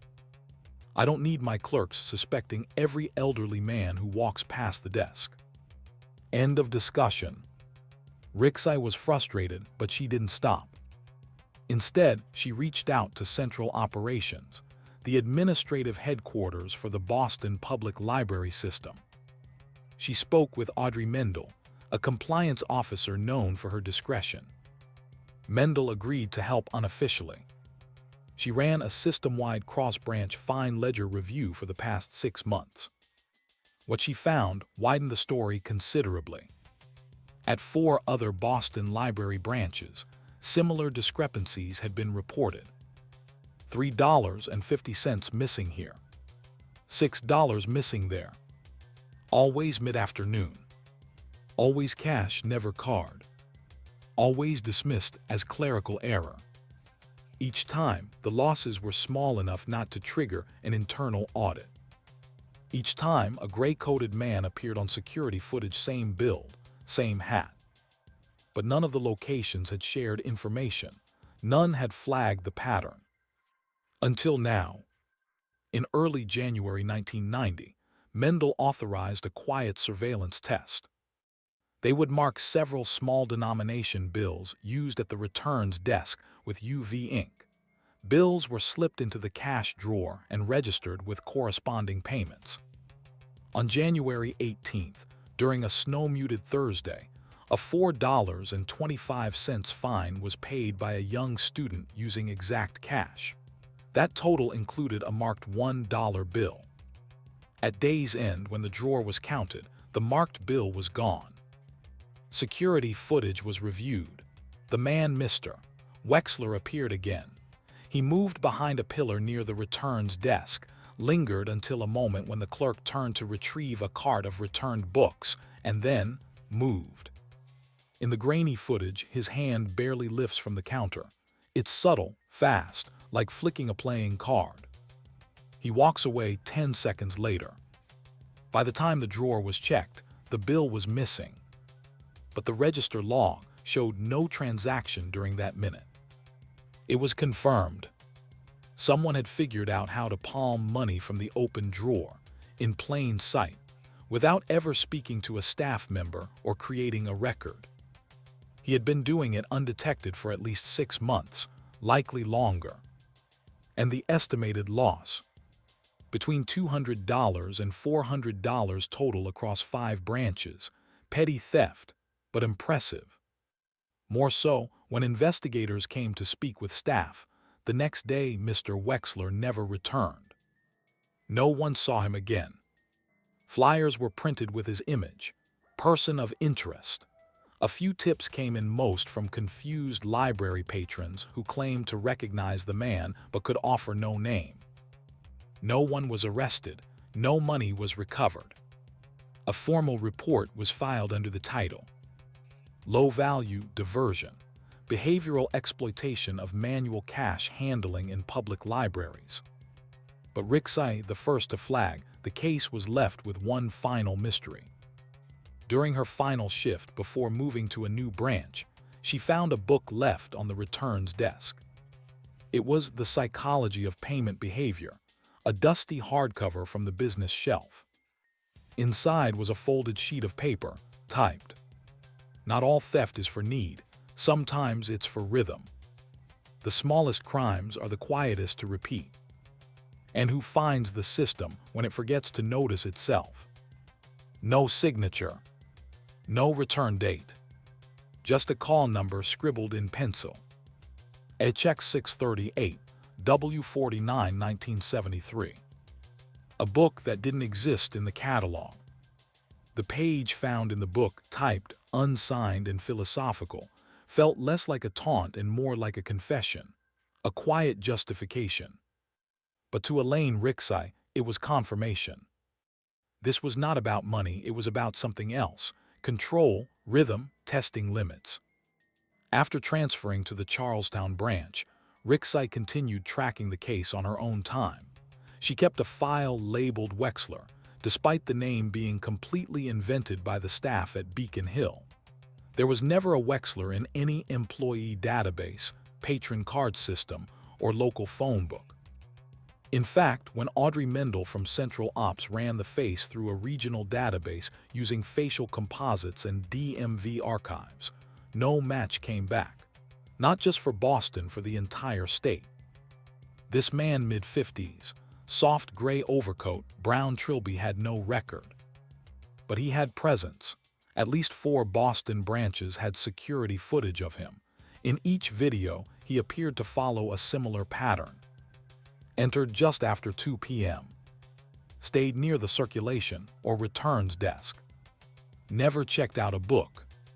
Always left before 4 p.m. Never carried a bag.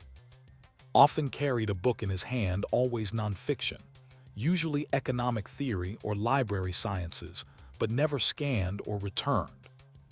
When Mendel presented the footage to a small internal task group, one of the senior clerks, Roger Vance, quietly said, "That's the man who used to sit at East Boston, never talked, sat for hours, always read the same book." Which book? Something about behavioral accounting. I don't remember the title. Beige cover, red spine. I think it was out of print. Rixai, now more determined than ever, combed through the East Boston branch's stacks.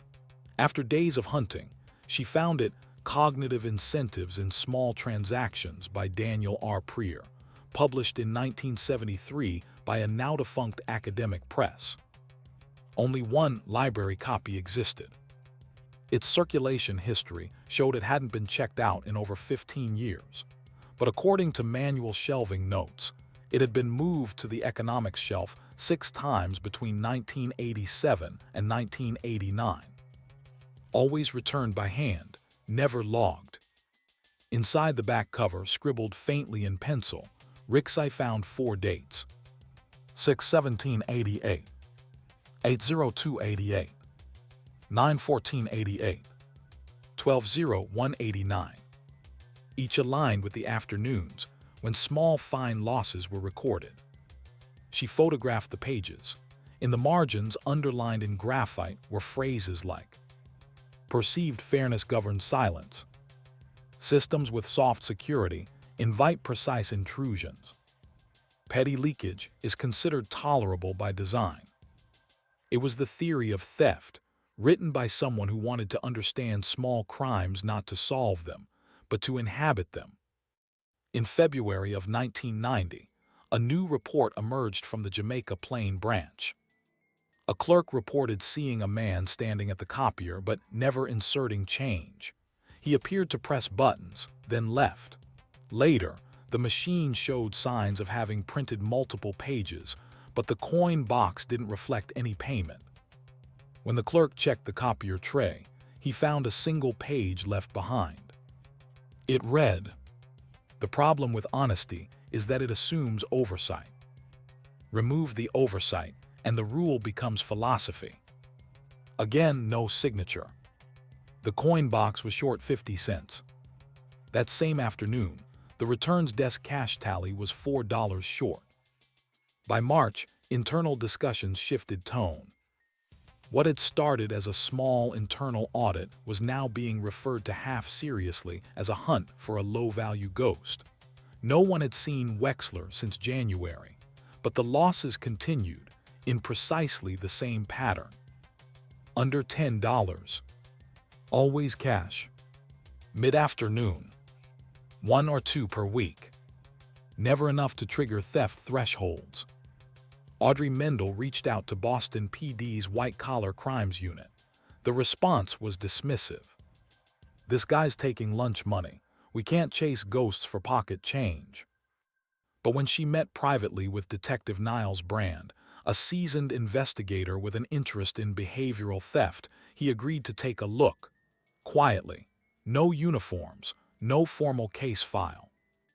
Brand reviewed the footage, read Rixey's notes, and sat in for 3 days at the West End branch, disguised as a maintenance worker. On day 2 at exactly 2:17 p.m. the man appeared. This time in a dark navy overcoat. No trilby, but same gait, same posture, same routine. He browsed for 12 minutes, moved near the circulation desk, waited until the clerk leaned down to place books in a returns bin. Then a flick of the wrist. His hand passed over the register. Subtle, fast. Brand approached him in the next aisle. "Excuse me, sir, can I help you?" The man smiled softly. "I'm just browsing. Do you have a library card?" "I don't need one. I'm not borrowing anything." He set the book down. Walked out. Brand followed him to the sidewalk, then hesitated. It wasn't fear, he later told Rixey. It was composure, like stopping him would have been rude, like I was interrupting someone's rhythm. By the time he moved to follow again, the man was gone. The Boston Public Library System eventually filed a policy revision. All cash drawers were to be audited by 2 staff members at closing. Camera footage was to be retained for 30 days, not 10. UV pen markings were added to all fine bills over $5. But internally, the case was never closed. The total estimated loss across 8 branches over 2 years amounted to $680.25. Never enough to trigger law enforcement, never enough to make the evening news, but enough to haunt a system. In her private notes, Rixey wrote, "He didn't want to steal, he wanted to test the margin, the boundary between presence and absence. He wanted to see how long a system could watch without noticing." To this day, old staff at the Beacon Hill branch occasionally refer to missing change as a Wexler moment. The page found in that old book, it now sits in a frame above the staff lockers. Next to it, someone added a note in blue ink. He never needed the money. He just wanted the system to feel it missing. By the spring of 1990, the quiet thefts across Boston's libraries had slowed to a trickle, not because the perpetrator had been caught, but because the conditions had changed. Increased oversight, paired cash drawer counts, subtle shifts in staff behavior. The system had finally noticed. But the man, Wexler, as they continued to call him, never returned. No arrest was made, no charges filed, no missing cash ever recovered. But the effect lingered. Staff at the Beacon Hill, East Boston, Charlestown, and Jamaica Plain branches had all rewritten their drawer handling routines. Training documents were updated.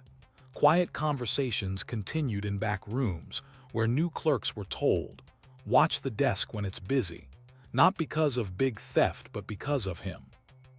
The phantom had become a cautionary tale.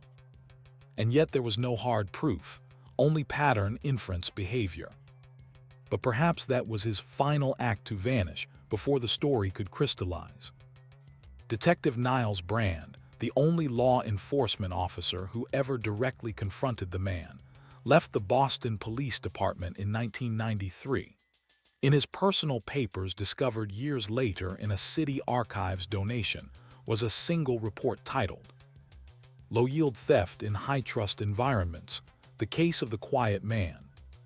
The report described what Brand called transactional erosion, the intentional, repeatable act of removing small value from a system designed not to defend against it, but to ignore it. His thesis was simple.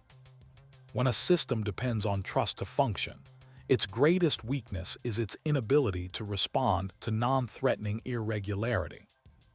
The file included printouts of still frames from grainy VHS footage. The man in the gray coat, the hand on the counter, the book never checked out.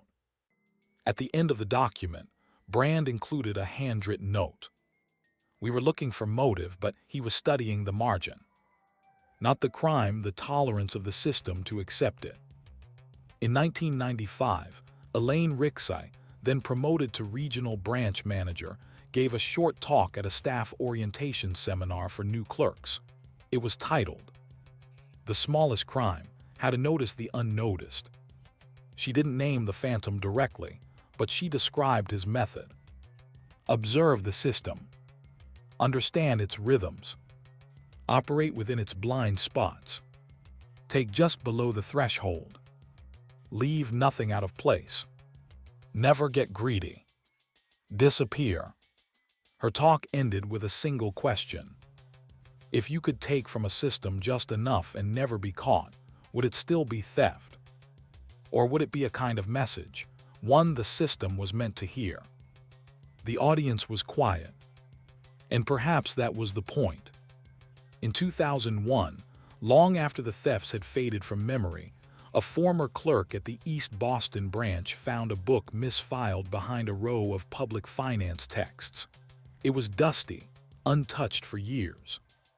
When she opened it, she found a $5 bill pressed inside the front cover.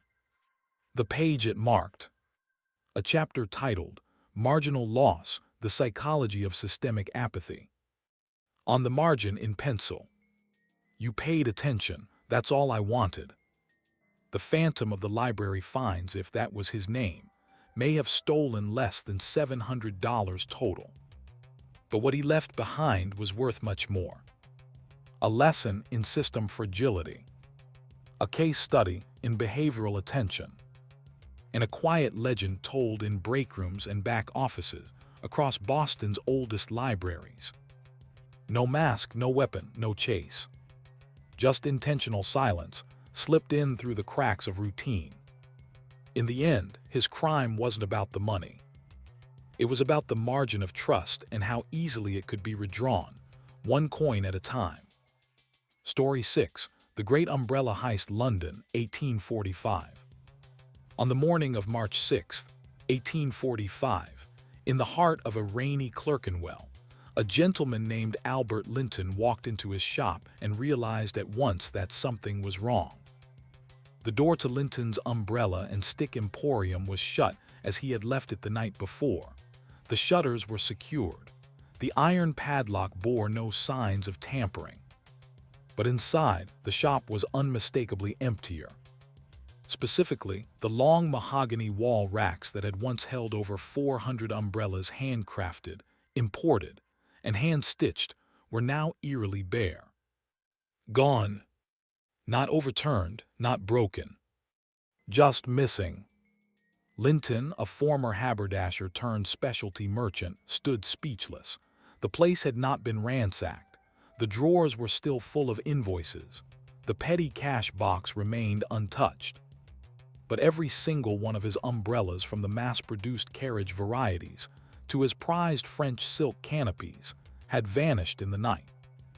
And no one, it seemed, had noticed. The City of London police, called later that morning, began their investigation with predictable skepticism. Perhaps a bookkeeping error, one constable suggested. Or maybe a delayed shipment. But Linton was methodical, a precise man. His daily stockbook kept in tight copper plates showed a full inventory recorded the evening prior. He'd even added 2 new entries.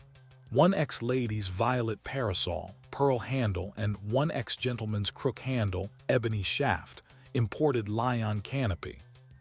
Both gone now. All that remained in the shop were 4 warped spares, kept near the front in a discount bin for rainy day passers-by. The loss at estimated 1845 retail prices was over £120, a considerable sum, especially for goods not secured with chains or safes, but with trust, reputation, and British weather.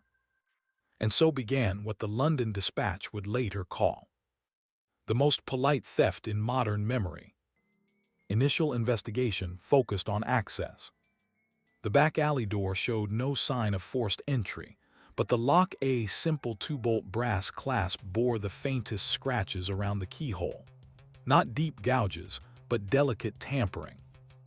Inspector Thaddeus Meyerly, assigned to the case, remarked, "Whoever opened this door didn't bash it, they danced with it." Inside, nothing was disturbed, no muddy footprints, no broken display cases. And the sheer number of umbrellas stolen, more than 400, implied multiple trips, or a large transport cart, possibly a covered wagon. But in Clerkenwell, on a damp London night, a man moving umbrellas wouldn't draw suspicion. Why? Because everyone had one. They were as common as hats, especially near Charterhouse Street, where Linton's shop sat. A person could carry 5 or 10 umbrellas down the lane, and not a single passerby would blink. By the end of the week, a new theory emerged. The thief had help, perhaps even from someone who knew Linton's routine. He was known to close promptly at 6:00 p.m., walk to Brewster's Tea House, and remain there for over an hour, predictable, precise. And the umbrellas. They weren't ordinary. Each bore a small embossed tag on the inside canopy shaft. Linton's of Clerkenwell, Est 1839. None of the major resale shops had seen them, nor had local pawnbrokers. Until, that is, 2 weeks later, when a shopkeeper in Whitechapel contacted the police. He had just purchased a batch of 24 umbrellas from a man who claimed to be selling remaindered stock from a dissolved estate. They were fine quality. He paid £10 for the lot. Inside the first one he opened. Linton's of Clerkenwell, Est 1839. The seller had gone by the name Mr. Southgate. He had no business card, no forwarding address. Only a calling card that read, "Weather by arrangement, discreet distributions, London." It was not a real business. But over the next 3 months, at least 6 more shops in the East End, Brixton, and as far as Richmond reported similar visits. A tall man, well-dressed but not affluent, offering fine umbrellas at wholesale prices. He was always charming, always insistent on cash, and always gone within an hour. His method was clean. He carried 20 to 30 umbrellas at a time. Wrapped in linen, tied in twine, neatly labeled as estate clearance. He never returned to the same shop twice. He never left his name beyond the weather by arrangement card. Inspector Meyerly began calling him the umbrella broker. And he was, in all senses, a ghost. Then a twist. In late May 1845, a constable in Limehouse reported seeing 2 children arguing near a waste bin behind a shipping alley. They had been pulling apart the fabric of what appeared to be a broken parasol. The shaft was snapped, the canopy slashed, but inside, stuffed between the ribs, was a folded inventory list. Written in tight cursive, dated March 4th, 2 days before the theft. It read, Clerkenwell, 423 units. Sorted by color, first grouping complete. To be divided. Black/gents bulk. Pearl handle/boutique. Patterned by discretion. It was signed, GR. And in the margin a scribble. Don't forget the awning tools. This note would unravel the entire case. The note, smudged and rain-spattered but still legible, was a breakthrough.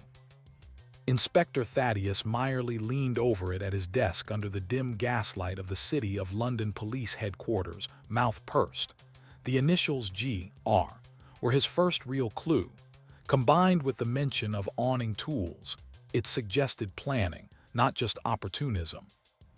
Meyerly sent inquiries to local tradesmen, particularly those who specialized in metalwork or fabric awning repairs. Within days, a tip came from a canvas repairman in Shoreditch, who recalled a gentleman inquiring about reinforced bindings for a large number of folding canopies. The customer had used a false name, Mr. Griswell. He had paid in cash, wore gloves, and requested anonymity due to private estate liquidation. This phrase echoed the estate clearance line used by the umbrella salesman, a linguistic fingerprint. Meyerly circled the name in his notebook. GR equals Griswell. Meyerly turned to the world of legitimate trade. He contacted the Umbrella Makers Guild, a modest but proud association known for tracking reputable craftsmen. They hadn't heard of any Mr. Griswell, but the secretary, a Mr. Paulson, offered this. The trade's been flooded with cheap, unregistered stock this past month. Quality varies. No maker's marks. Many suspect they're lifted. When Meyerly showed him a Linton's umbrella recovered from the Whitecapel pawnbroker, Paulson examined it carefully. This is no knockoff. The ribbing here, this is the Linton taper, it's real. So why wasn't the guild alerted? Because the umbrellas weren't staying in one place long enough to raise alarm. They were being sold in small, careful batches. The thief had apparently understood the limits of detection. He wasn't trying to fence 400 umbrellas at once. He was selling 20 here, 15 there, across the sprawling, fog-draped city. Always enough to earn money, never enough to cause panic. It was, as Meyerly noted in his field book, a gentleman's heist, conducted with the patience of a watchmaker. 2 weeks later, another note surfaced. This time from a second-hand goods stall at the Borough Market, where a vendor had refused to buy a batch of 12 umbrellas from a seller who spoke too clean for a hawker. The man, slightly frustrated, had discarded a folded paper near the edge of the market before walking off toward Southwark. The vendor, curious, unfolded it later and found another handwritten list. Linton, 280 remaining. Need buyers W. Low questions. Brixton Fry, 16 units. Angel Moan, 20 mixed. Check if Madame Rafferty still buys bulk. There were again those initials, GR. Meyerly now had 3 pieces of evidence pointing to a man of careful routine, deliberate movement, and familiarity with London's informal resale circuits, the rag-and-bone system of low-level brokers, second-hand traders, and estate cleaners who moved goods quietly across the city. He began circulating the suspect's trade card, whether by arrangement to pawnbrokers and market stall vendors. Then, on a cloudy Wednesday in late June, a lead broke. A vendor near Spitalfields Market remembered seeing the card weeks earlier. Not just that he remembered the man who gave it to him. Bit tall gray coat, neat whiskers, talked about rain like it were currency. The vendor described the man in detail. Mid-40s, high voice, perhaps educated, with nervous hands and a silver ring on his pinky. This match gave Meyerly something specific to work from. He returned to the umbrella recovered from the waste bin, the one with the inventory note, and examined the handle again. Embedded in the wood, nearly invisible unless the light struck just right, was a set of initials etched with a pin. G. Rafferty. Gideon Rafferty, as it turned out, had once been a member of the Coachman's Gentlemen's Club, a social organization of carriage drivers, messengers, and route dispatchers. He was noted for his punctuality and charm. But by 1841, Rafferty had been expelled for improper speculation. A minor scandal had followed rumors of borrowed money and undelivered goods. Nothing had stuck. He had quietly faded into the gray edges of London's economic map. No fixed address, no court charges, but enough of a trail to raise suspicion. Meyerly pulled old member rolls and found a portrait sketch. He shared it with several pawnbrokers and stall vendors across East London. Two confirmed that was the man selling umbrellas. The inspector now had a name, a motive, and a likely identity, but he needed one more thing. Proof.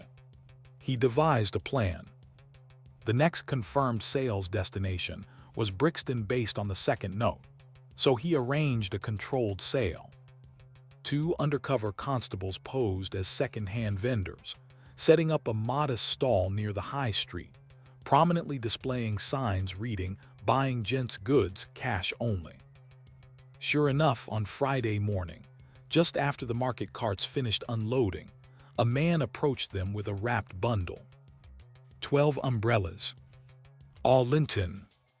One constable began examining the goods, while the other, silently, gestured to a waiting uniformed officer stationed nearby. The man noticed. He turned not in panic, but in a slow, calculating manner, as if rehearsing the motion. And then, with an umbrella in one hand and his bundle still underarm, he vanished into the crowd. A foot chase followed, winding through Brixton's muddy alleys and into a narrow lane behind a bakery. The man darted through crates, ducked beneath a carriage, then cut through a yard and was gone. He had disappeared, but he left behind the 12 umbrellas and the canvas wrapper marked with an inked name. G. Rafferty, Montague Yard, Walworth. Montague Yard was a tangle of laborer flats and stables. By the time police searched the area that evening, Rafferty was gone. The flat was empty. The small writing desk in the corner contained nothing but 2 dull quills and a bottle of dried ink. But beneath the desk, hidden under a loose plank, was a ledger. It contained dates, quantities, and destination notes, all written in a refined, almost calligraphic hand. On the first page, inventory received 6 March, Clerkenwell full. On the last of Linton stock to be moved this month. Not for profit, but for proof. Systems of assumption deserve interference. Meyerly held the book in silence. Here was a man who had planned the theft not to enrich himself, but to demonstrate how blind a city could be to its own overconfidence. A lesson written in silk canopies and polished handles. By July of 1845, the city's newspapers had caught wind of the story. Though the police never issued an official statement, anonymous sources leaked the ledger, the umbrella count, and the suspect's name. The Morning Chronicle dubbed it the Great Umbrella Heist, London's quietest scandal. It was an oddly genteel affair. No violence, no chaos, just an entire shop's inventory of umbrellas, removed without a trace and redistributed into the public piece by a man who never once raised his voice. Gideon Rafferty was, by now, considered a folk villain in some corners of London and a folk hero in others. Some applauded his cunning. Better this than the bankers who rob with a pen. Anonymous letter to the Times. Others saw him as a cautionary ghost. He slipped through the cracks because we forgot to look down. Inspector Thaddeus Meyerly's notebook. But for all the intrigue, Rafferty was never caught. After the search of the Walworth flat, Meyerly retraced the man's life further. A series of dead ends revealed a mind adept at creating identities that dissolved after use. A lease signed as Griswell. A shipment order under J. Southgate. A trade stall license marked Thomas Rainsford. All in similar handwriting, all paid in cash. What was remarkable was not just the theft, but how carefully invisible the man remained. Even his exit from London was suspected, but never confirmed. One unconfirmed sighting placed him on a barge headed toward Margate in late July. A deckhand recalled a man matching the description who carried a long canvas bundle and talked about the dignity of rain. But no name, no arrest. Rafferty, it seemed, had planned not just the theft but his own disappearance. Linton's shop never fully recovered. Though he reopened later that summer with a reduced inventory, his reputation, once sterling among the gentry of Clerkenwell, had been bruised by whispers. People murmured that perhaps he had staged it all, that no thief could have moved 400 umbrellas in a single night without help, that maybe the whole thing had been a fraud for sympathy or insurance. Linton denied it bitterly until his death in 1862. But his legacy became tied to a man he never met face to face, a man who had stolen not for money, but to make a point. Among the most curious artifacts of the case was one final letter, delivered anonymously to the London Guild of Umbrella Makers in December 1845, 6 months after the last confirmed umbrella sale.